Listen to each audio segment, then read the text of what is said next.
আল্লাহ তাআলা বলেন, এই পৃথিবীতে যত মুসিবত পৌঁছায়, পৃথিবীর মুসিবত, ভূমিকম্প হয়, বন্যা হয়, এবং মানুষের মধ্যে যত মুসিবত আসে, মানুষ মারা যায়, রোগশোক হয়, পরিবারের মধ্যে অশান্তি হয়, আমার ব্যক্তি জীবনে আর পৃথিবীর মধ্যে যত বালা মুসিবত আসে, আল্লাহ তাআলা বলেন, তোমাকে এই পৃথিবীকে সৃষ্টি করার আগে তোমার উপর যে মুসিবত আসবে এইটা আমি লাউহে মাহফুজে সংরক্ষিত একটি কিতাবে আগের থেকেই লিখে রেখে দিয়েছি। কিতাব মানে এখানে লাউহে মাহফুজ, সংরক্ষিত ফলক। এটাকে বলা হয় তাকদীর। একে কি বলে? একে বলে তাকদীরের প্রতি বিশ্বাস। একজন মুসলমানকে মুসলমান হতে হলে যে 7টি বিষয়ের প্রতি অবশ্যই বিশ্বাস রাখতে হয়, তার একটি হলো ওয়াল কদরি খাইরিহি ওয়া শাররিহি মিনাল্লাহি তাআলা, যে তাকদীর, ভালো আর মন্দ যা কিছু ঘটবে এটা আল্লাহ তাআলার পক্ষ থেকে। কার পক্ষ থেকে? হাদিসের মধ্যে আসছে, এই আসমান আর জমিন সৃষ্টি করার 500 বছর আগে আল্লাহ তাআলা আমার আপনার তাকদীর লিখে রেখেছেন। ওয়া আরশুহু আলাল মা, যখন আল্লাহ পাক তাকদীর লিখছেন তখন তো পৃথিবী নাই, আসমানও নাই, আল্লাহ পাকের আরশ তখন পানির উপরে ছিল। তো আমি আল্লাহ যা কিছু ঘটে এই ঘটাগুলো আমি আগের থেকেই লিখে রাখছি। আগের থেকেই বিভিন্ন দেশের সরকার বাজেট করে, বাজেট আগামী 1 বছর আমরা এই খাতে এত টাকা খরচ করব, এই কাজ করব, একটা প্ল্যান করে, পরিকল্পনা করে। তো দেখা যায় ওই পরিকল্পনায় কখনো 100% বাস্তবায়ন হয়, কখনো 50%, কখনো 20%, কখনো 10%।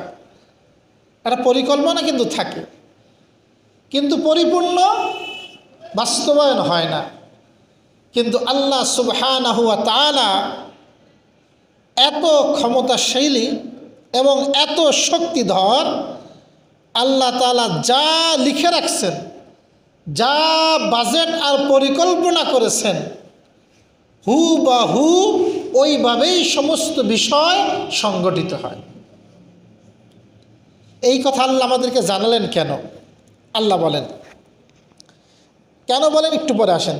ইন্না যালিকা আলাল্লাহি ইয়াসির, এই যে সৃষ্টি করার আগেই আমার লিখে রাখা, নিশ্চয়ই সেটি আল্লাহ তাআলার কাছে সহজ। আল্লাহর কাছে কি? আমার কাছে মনে হচ্ছে যে কেমনে সম্ভব, কিন্তু আল্লাহ তাআলার কাছে এটা সহজ। তা কেন আল্লাহ পাক এটা আমাদের যে কি জানাইলেন? 23 নম্বর আয়াতে বলেন, লিকাইলা তাসাউ আলা মা ফাতাকুম ওয়ালা তাফরাহু বিমা আতাকুম, যেন তোমাদের যা কিছু ছুটে যায় এই জন্য যেন তোমরা দুঃখিত না হও, এই জন্য যেন আফসোস, ব্যথিত না হও যে ছুটে গেল, আমার আপনজন চলে গেল, আমার একটা ব্যবসায় লস হয়ে গেল, আমার সন্তানটা মারা গেল, বলে এই কারণে যেন তোমরা ব্যথিত না হও। ওয়ালা তাফরাহু বিমা আতাকুম, এবং যা কিছু আল্লাহ তাআলা তোমাদেরকে দিয়েছেন, সবসময় কি দুঃখের বিষয় আসে না? মানুষ নিয়ামতও পায়, সম্পদও পায়, অনেক কিছুই পায়। তা আল্লাহ পাক বলেন, আমি আল্লাহ যা কিছু তোমাদেরকে দিয়েছি এই কারণে যেন তোমরা লা তাফরাহু, অত্যাধিক খুশি হও না, ফখর করো না, গর্ব করো না। তাফরাহু অর্থ এখানে তাফখরু, ফখর করো না, গর্ব করো না, যা আমি তোমাদেরকে দিয়েছি।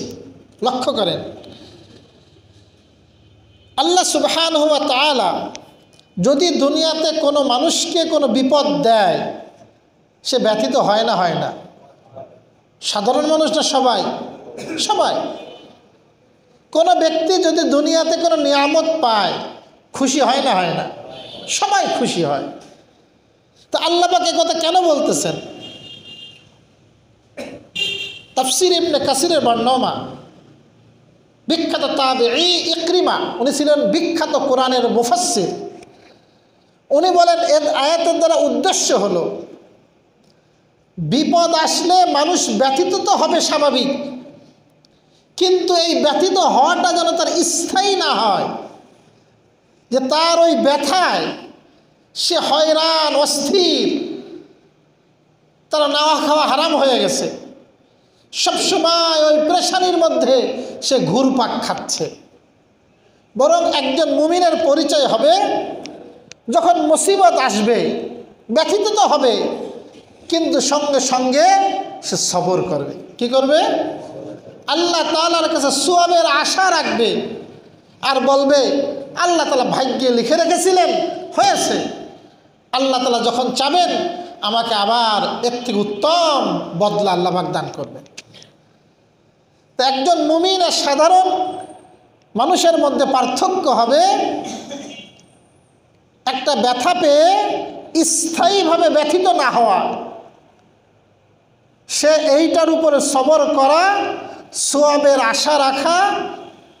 যদি এইটাকেও রাখতে পারে, রাসূল করিম সাল্লাল্লাহু আলাইহি ওয়াসাল্লাম বলেন, আল্লাহ পাক অবশ্যই যেই জিনিসটা আল্লাহ পাক তার থেকে ছিনিয়ে নিয়েছেন, সেটা সন্তান হতে পারে, স্ত্রী হতে পারে, আপনজন হতে পারে, সম্পদ হতে পারে, যদি কোনো বান্দা ওই মুসিবতে পতিত হয়ে একটু সবর করে, ধৈর্য ধারণ করে, আমি আল্লাহ তাকে তার থেকে উত্তম বিনিময় দান করব। তার থেকে বিনিময়, উত্তম বিনিময়। আম্মা জান উম্মে সালামা রাদিয়াল্লাহু তাআলা আনহা, নবীর স্ত্রী। নবীর কয়জন স্ত্রী ছিল? 11 জন। কতজন? একসাথে 9 জন ছিল, আর মোট ছিল 11 জন, মানে 2 জন মারা যান। এই 11 জন স্ত্রীর একজনের নাম হল উম্মে সালামা। ওনার পূর্বের স্বামী ছিল আবু সালামা। তিনি একদিন আল্লাহ রসুলের দরবার থেকে এসে বলতেছেন, আজকে আল্লাহ রসুল এমন একটা হাদিস শোনাইছে, এই হাদিসটা বড় প্রিয় হাদিস, মাহবুব হাদিস, মুসলিম শরীফের হাদিস। বলে কি? যদি কোনো ব্যক্তির কোনো কিছু হারিয়ে যায়, আর ওই ব্যক্তি মুসিবতে পতিত হয়েও যদি সবর করে, আর বলে, আল্লাহুম্মা ইন্নী আহতাসিবু ফি মুসিবতি হাজিহি ওয়াখলুফনি খায়রাম মিনহা, হে আল্লাহ, আমি আপনার এই মুসিবতের মধ্যে সওয়াবের আশা রাখতেছি, আর এর থেকেও আপনি উত্তমটা আমাকে দান করেন।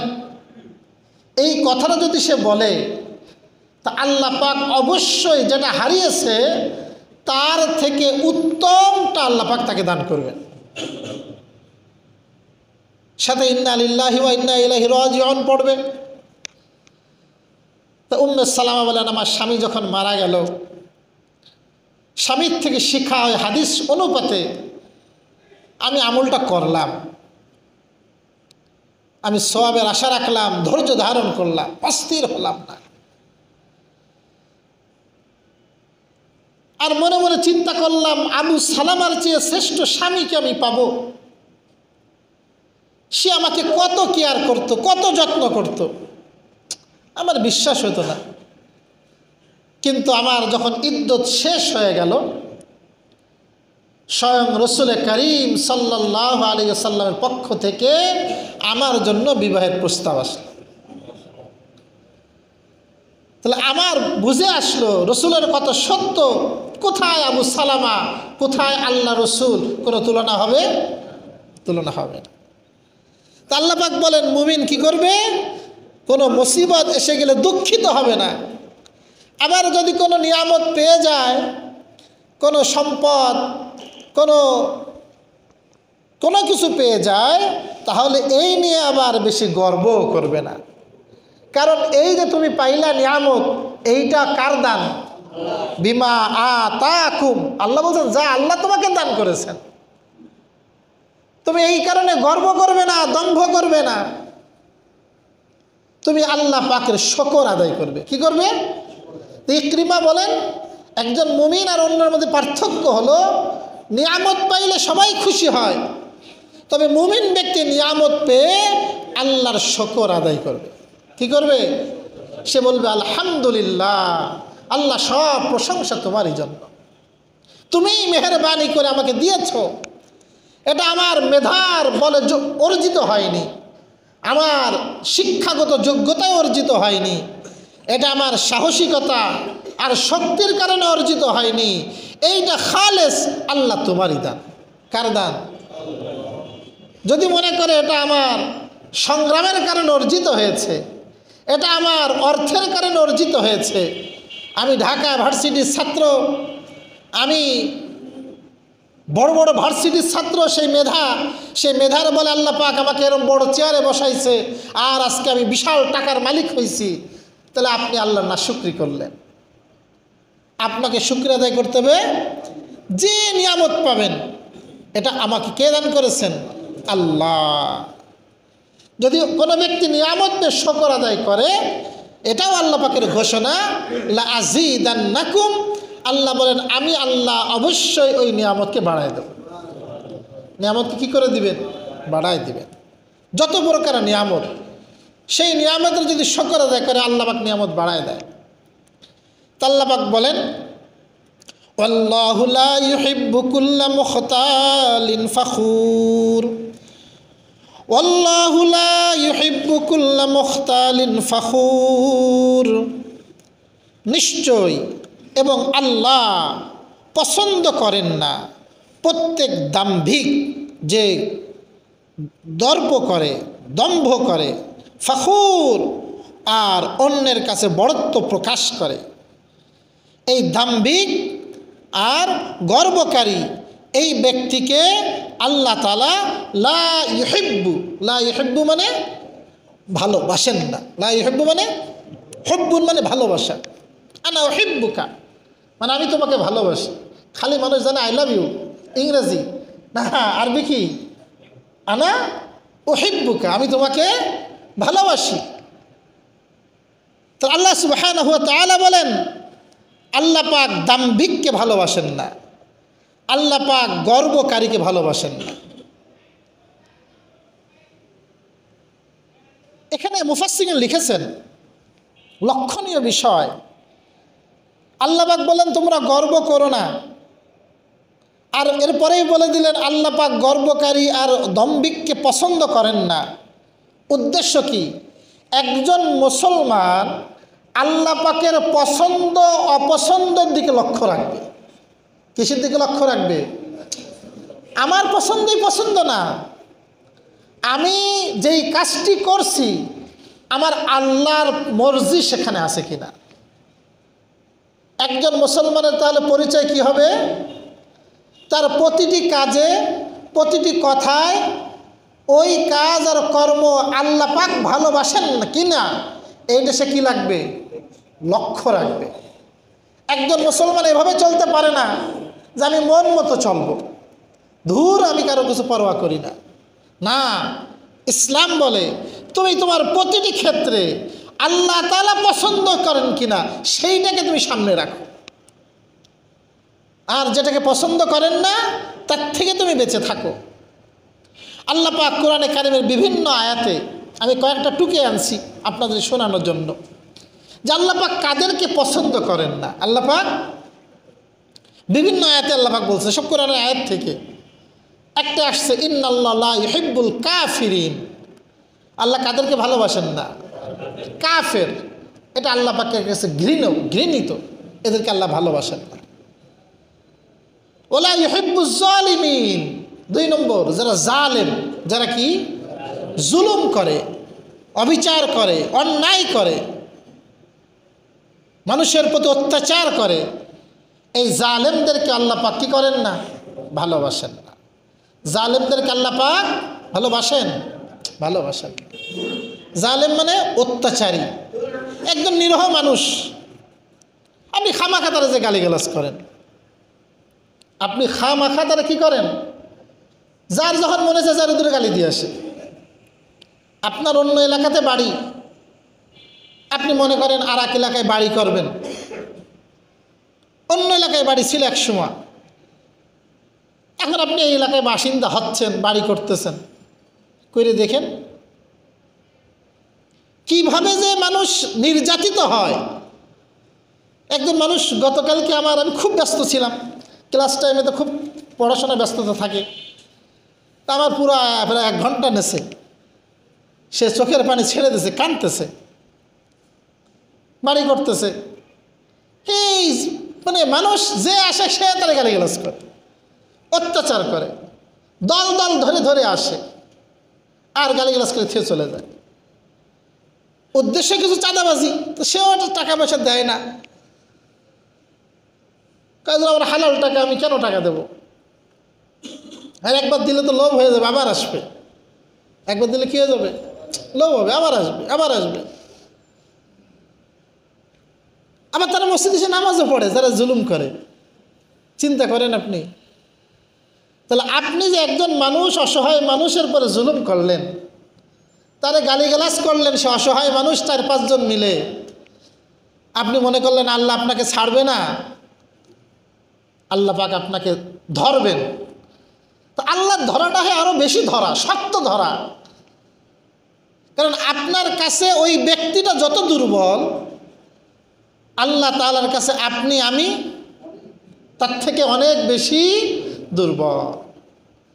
আল্লাহ পাক সহনশীল, ধৈর্য ধারণ করেন, এরপরে যখন ধরেন তো আল্লাহ পাক ছাড়েন না। ইন্না বাতশা রাব্বিকা লাশাদীদ, নিশ্চয় তোমার রবের পাকড়াও বড় কঠিন। এই জন্য প্রিয় ভাই, কখনো কারো প্রতি জুলুম করবেন না। জুলুমের শাস্তি পৃথিবীতেই আপনাকে পেতে হবে। সবাই আমাদের ভাই, জুলুম করবেন না। এদেরকে আল্লাহ পাক ভালোবাসেন না। আর আল্লাহ যাকে ভালোবাসে না, পৃথিবীর মানুষ ভালোবাসবে? তারা ভয় করবে, ভালোবাসবে না। ভয়তে তাকে সালাম দিবে, বেইজ্জতি হওয়া লাগে কিনা, কিন্তু তাকে কি করবে না? ভালোবাসবে না, অন্তর থেকে ভালোবাসবে না। আরেকটা আল্লাহ পাক বলছেন, ইন্নাল্লাহা লা ইউহিব্বুল মু'তাদিন, যারা সীমালঙ্ঘনকারী, যারা কি কারি? সীমালঙ্ঘন করে, এদেরকে আল্লাহ পাক ভালোবাসেন না। আরেকটা ইন্নাল্লাহা লা ইউহিব্বুল মুফসিদিন, যারা দুনিয়ার মধ্যে ফাসাদ সৃষ্টি করে, ওর কাজই হলো কেমনে কেমনে মুসলমানদের মধ্যে বিভেদ সৃষ্টি করা। এটা ইসলামে পছন্দনীয় কাজ না। ওয়ালা তাফাররাকু, তোমরা বিচ্ছিন্ন হয়ো না। ওয়াতাসিমু বিহাবলিল্লাহি জামিআ, তোমরা আল্লাহ পাকের রশিকে মজবুত করে ধরো। কাকে মজবুত করে ধরো? টাউন হল ময়দান, হ্যাঁ, ওই যে ৮রশি ওখানে প্রোগ্রাম করবে। ভাই হুজুর, আপনার ওনাদের বিরুদ্ধে বলেন কেন? আপনারা শুধু আপনার পক্ষে বলবেন। আপনারা কাদিয়ানের বিরুদ্ধে বলেন, আপনাদেরকে আর খাইয়ে দিয়ে কাজ নেই। হিজবুত তাওহীদের বিরুদ্ধে বলেন, আপনার কথা বলবেন। অন্যরা কি করলো আপনার কি যায় আসে? তারা তাদের কথা বলবে, আপনারা আপনার কথা বলবেন। যার যেটা পছন্দ হয় সে সেটা নেবে। এটা অনেকে বলে না, কিন্তু আল্লাহ পাক কোরআনে বলছেন আমর বিল মারুফ নাহি আনিল মুনকার। এই উম্মতের পর জিম্মাদারি, কুনতুম খায়রা উম্মাতিন উখরিজাত লিন-নাস তা'মুরুনা বিল মারুফ ওয়া তানহাউনা আনিল মুনকার। আমি শুধু ভালো কাজ করলাম, এটা আমার দায়িত্ব শেষ নয়। ভালো কাজের আদেশ করাও যেমন আমার দায়িত্ব, অন্যায় কাজে বাধা দেওয়া এইটাও আমার দায়িত্ব সামর্থ্য অনুপাতে। তাহলে অন্যায় কাজে বাধা দেওয়া আমার কি দায়িত্ব। এই জন্য যদি কোনো ব্যক্তি কোনো উম্মতের ইমান নিয়ে ছিনিমিনি খেলে, সতর্ক করে, এটা আমাদের দায়িত্ব। ওই যে প্যান্ডেল ছাপাইছে আটরশিয়ালারা, জাকের পার্টি, কি নাম দেখেননি পুষ্টমুষ্টা, জাকের পার্টি, ওরা হলো আটরশি, ওরা ভণ্ড, ওরা কি, ওখানে যাবেন না।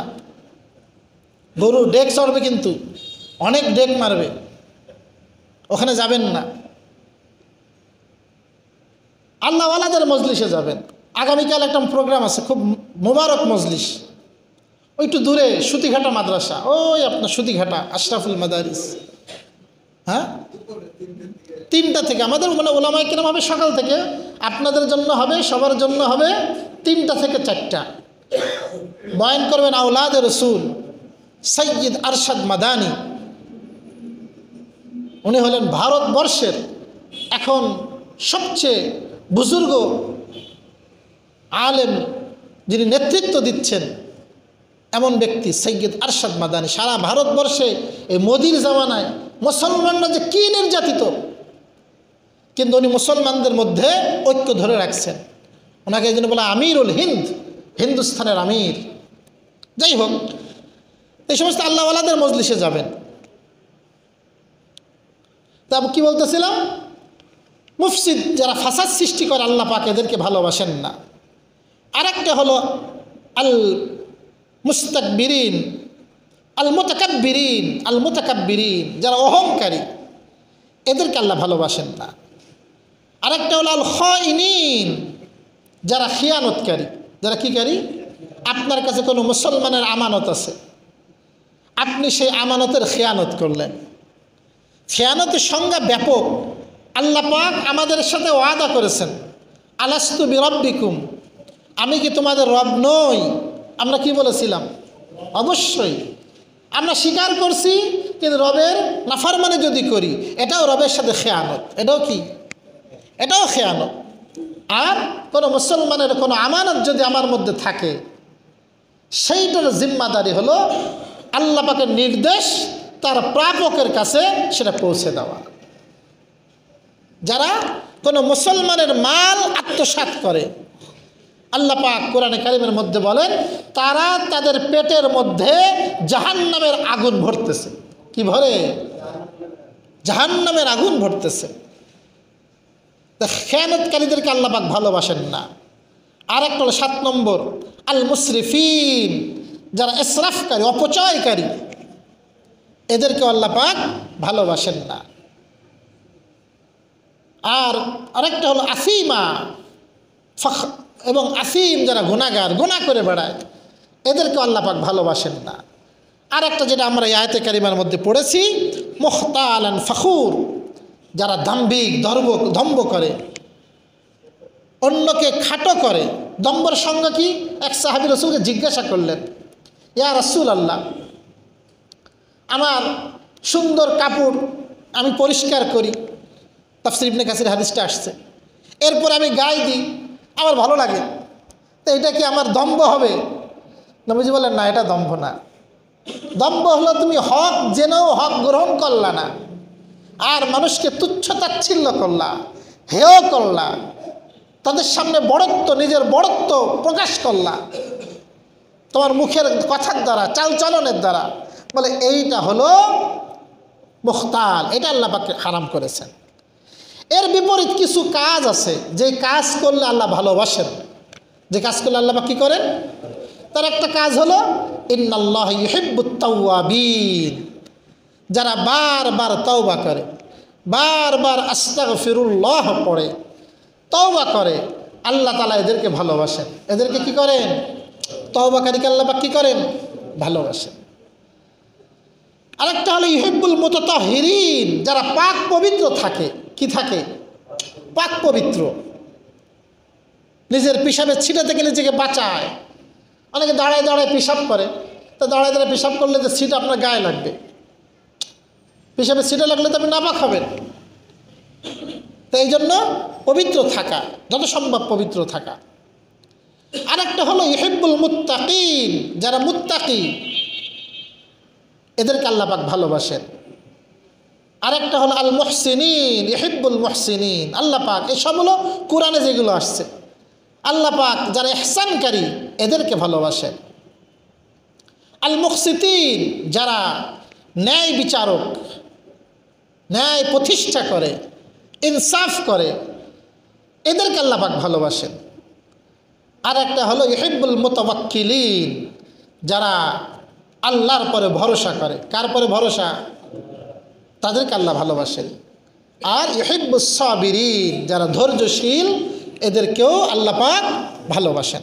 তাহলে এই মোটামুটিভাবে আপনার আয়াতের অধীনে আল্লাহ পাক কাদেরকে ভালোবাসেন আর কাদেরকে ভালোবাসেন না তার কিছু তালিকা আপনাদেরকে শোনাইলাম। যাদেরকে আল্লাহ পাক ভালোবাসেন আমাদেরকে তাদের অন্তর্ভুক্ত হওয়ার তৌফিক দান করুন। আর যাদেরকে আল্লাহ পাক অপছন্দ করেন, ঘৃণা করেন, এদের থেকে আল্লাহ পাক আমাদেরকে রক্ষা করুন। একে বলা হয় হুব্বু ফিল্লাহ, আল্লাহর জন্য ভালোবাসা। আমার প্রতিটি কাজ হবে কার জন্য? আল্লাহ ভালোবাসলে আমি সেখানে আছি। আমার যদি কারোর সাথে দুশ্মনী হয়, ওই দুশ্মনীটা ব্যক্তিগত কারণে হবে না, ওই শত্রুটা আমার ব্যক্তিগত কারণে হবে না, ওই দুশ্মনীটাও হবে আল্লাহরই জন্য। কার জন্য? আলী রাদিয়াল্লাহু তাআলা আনহু থেকে বর্ণিত আছে ওনার একটা ঘটনা। একজন ব্যক্তি আল্লাহ রসুলকে গালি দিয়েছেন ওনার সামনে, আলীর সামনে। যত সাহাবীর নাম পাওয়া যায় সবচেয়ে বাহাদুর সাহাবী ছিলেন হযরত আলী রাদিয়াল্লাহু তাআলা। কে ছিলেন? প্রত্যেকটা যুদ্ধে সবার আগে কে থাকতেন? আলী থাকতেন। মানে একেবারে প্র্যাকটিক্যাল লড়াই করতেন আলী। আবু বকর সিদ্দিক রসুলের সাথে থাকতেন সাধারণত, কিন্তু আলী রাদিয়াল্লাহু তাআলা আনহু একেবারে সবার সামনে থাকতেন।